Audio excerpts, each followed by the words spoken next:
ನಮಸ್ಕಾರ. ಬನ್ನಿ ಇವತ್ತು ನಾವು ಕಾಲಗರ್ಭದಲ್ಲಿ ಕಳೆದುಹೋದ ಒಂದು ಅದ್ಭುತ ನಿಗೂಢ ನಾಗರಿಕತೆ ಬಗ್ಗೆ ಮಾತಾಡೋಣ. ಅದೇ ಸಿಂಧೂ ಕಣಿವೆ ನಾಗರಿಕತೆ.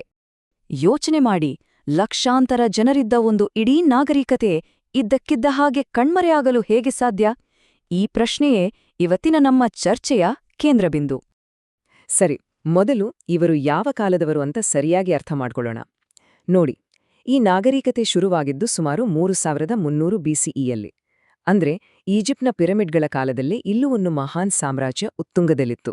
ಆದ್ರೆ 1800 BCE ಬರೋಷ್ಟರಲ್ಲಿ ಅವರ ಬಹುತೇಕ ನಗರಗಳೆಲ್ಲ ಖಾಲಿಯಾಗ್ಬಿಟ್ಟಿದ್ವು. ಈಗ ಬರೋಣ ಅವರ ಅಸಾಧಾರಣ ಸಾಧನೆಗಳ ಕಡೆಗೆ. ಮೊಟ್ಟಮೊದಲನೆಯದಾಗಿ ಅವರು ಕಟ್ಟಿದ ಯೋಜಿತ ನಗರಗಳು. ನಿಜ ಹೇಳ್ಬೇಕಂದ್ರೆ ಅವರ ನಗರ ಇಂಜಿನಿಯರಿಂಗ್ ತಮ್ಮ ಕಾಲಕ್ಕಿಂತ 5000 ವರ್ಷ ಮುಂದಿತ್ತು. ಅವರ ನಗರಗಳನ್ನೇ ನೋಡಿ, ಏಕ್ದಮ್ ಪಕ್ಕಾ ಪ್ಲಾನ್ ಮಾಡಿ ಕಟ್ಟಿದ್ರು. ರಸ್ತೆಗಳು ನೇರವಾಗಿ ಉತ್ತರ ದಕ್ಷಿಣ ಪೂರ್ವ ಪಶ್ಚಿಮ ಅಂತ ಒಂದು ನಿಖರವಾದ ಗ್ರಿಡ್ನಲ್ಲೇ ಇರ್ತಿದ್ವು. ಇದರಿಂದಲೇ ಗೊತ್ತಾಗುತ್ತೆ ಅವರು ಎಷ್ಟು ವ್ಯವಸ್ಥಿತವಾಗಿದ್ರು ಅಂತ.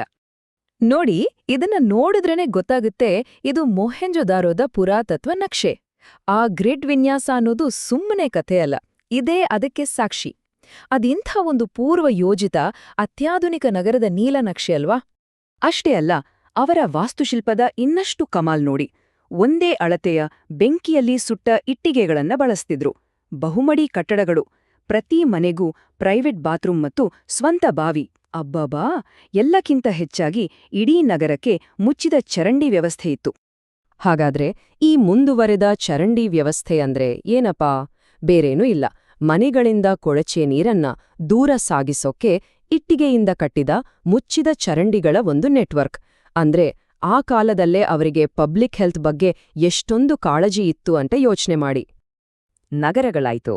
ಈಗ ಬರೋಣ ಅವರ ವ್ಯಾಪಾರದ ಜಾಣ್ಮೆಯ ಕಡೆಗೆ. ಇದು ನಿಖರತೆ, ಪ್ರಮಾಣೀಕರಣ ಮತ್ತೆ ಅವರ ಅತ್ಯಾಧುನಿಕ ಆರ್ಥಿಕತೆಯ ಕಥೆ. ಇದ್ನೊಮ್ಮೆ ನೋಡಿ, ಅವರ ಬುದ್ಧಿವಂತಿಕೆ ಎಷ್ಟಿತ್ತು ಅಂತ ಗೊತ್ತಾಗುತ್ತೆ. ಅವರ ತೂಕದ ವ್ಯವಸ್ಥೆಯಲ್ಲಿ ಬೈನರಿ ಮತ್ತು ದಶಮಾಂಶ ಎರಡೂ ಇತ್ತು. ಚಿಕ್ಕ ಚಿಕ್ಕ ವ್ಯಾಪಾರಕ್ಕೆ ಒಂದು ರೀತಿ, ದೊಡ್ಡ ವ್ಯವಹಾರಕ್ಕೆ ಇನ್ನೊಂದು ರೀತಿ. ಎಂಥ ಸಿಸ್ಟಮ್ಯಾಟಿಕ್ ಅಲ್ವಾ? ಅವರ ಗಣಿತಜ್ಞಾನ ನಿಜಕ್ಕೂ ಅದ್ಭುತ. ಇನ್ನೊಂದು ಆಶ್ಚರ್ಯದ ವಿಷಯ ಕೇಳಿ, ಅವರ ಅಳತೆ ಪಟ್ಟಿಯಲ್ಲಿ 1.7 ಮಿಲಿಮೀಟರ್ ಅಷ್ಟು ಸಣ್ಣ ಅಳತೆಯನ್ನೂ ಅವರು ಗುರುತಿಸಿದ್ರು. ಅಂದ್ರೆ ಅವರ ಉಪಕರಣಗಳ ನಿಖರತೆ ಎಷ್ಟಿತ್ತು ಅಂತ ಊಹಿಸ್ಕೊಳ್ಳಿ. ಅವರ ಟೆಕ್ನಾಲಜಿಯೇ ಇಲ್ಲೇ ನಿಲ್ಲಲ್ಲ. ಲಾಸ್ಟ್ ವ್ಯಾಕ್ಸ್ ಅಂತ ಒಂದು ತಂತ್ರ ಇದೆಯಲ್ಲ, ಅದ್ರಲ್ಲಂತೂ ಅವರು ಎಕ್ಸ್ಪರ್ಟ್ಸ್. ಮೊದಲು ಮೇಣದಲ್ಲಿ ಒಂದು ಮಾದರಿ ಮಾಡಿ ಅದರ ಮೇಲೆ ಜೇಡಿಮಣ್ಣು ಬಳಿದು ಅಚ್ಚು ತಯಾರಿಸ್ತಾರೆ.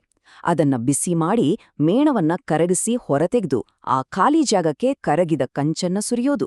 ಆಮೇಲೆ ಅಚ್ಚನ್ನ ಒಡೆದ್ರೆ ಕಂಚಿನ ಮೂರ್ತಿ ಸಿದ್ಧ. ಪ್ರಸಿದ್ಧ ನರ್ತಿಸುವ ಹುಡುಗಿ ಪ್ರತಿಮೆ ಮಾಡಿದ್ದು ಇದೇ ತಂತ್ರದಿಂದ. ಆದ್ರೆ ಇಷ್ಟೆಲ್ಲಾ ಮುಂದುವರೆದಿದ್ದ ಒಂದು ನಾಗರಿಕತೆ ಇದ್ದಕ್ಕಿದ್ದ ಹಾಗೆ ಇಲ್ಲದಾಗೆ ಆಗಿದ್ದು ಯಾಕೆ? ಈಗ ಬರ್ತಿದ್ದೇವೆ ಆ ದೊಡ್ಡ ರಹಸ್ಯದ ಹತ್ತಿರ.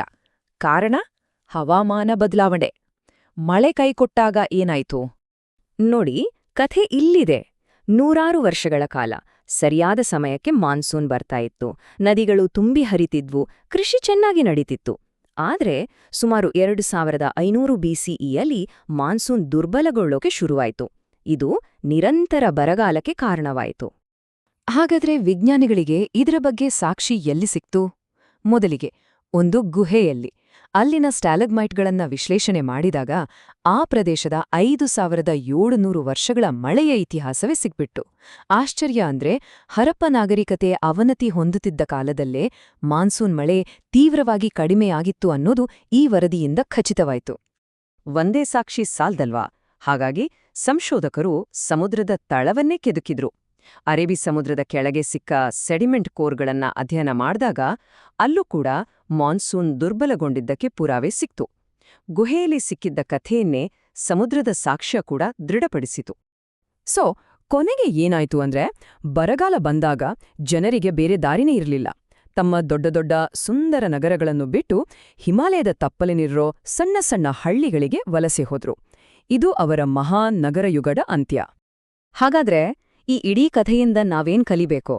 ಅವರು ಬಿಟ್ಟು ಹೋದ ಸಿಂಧೂವಿನ ಪ್ರತಿಧ್ವನಿಗಳು ವಿಜ್ಞಾನದಲ್ಲಿ ಒಂದು ದೊಡ್ಡ ಪರಂಪರೆಯನ್ನ ಬಿಟ್ಟಿವೆ, ಹಾಗೇನೇ ಭವಿಷ್ಯಕ್ಕೆ ಒಂದು ಎಚ್ಚರಿಕೆಯನ್ನೂ ನೀಡಿವೆ.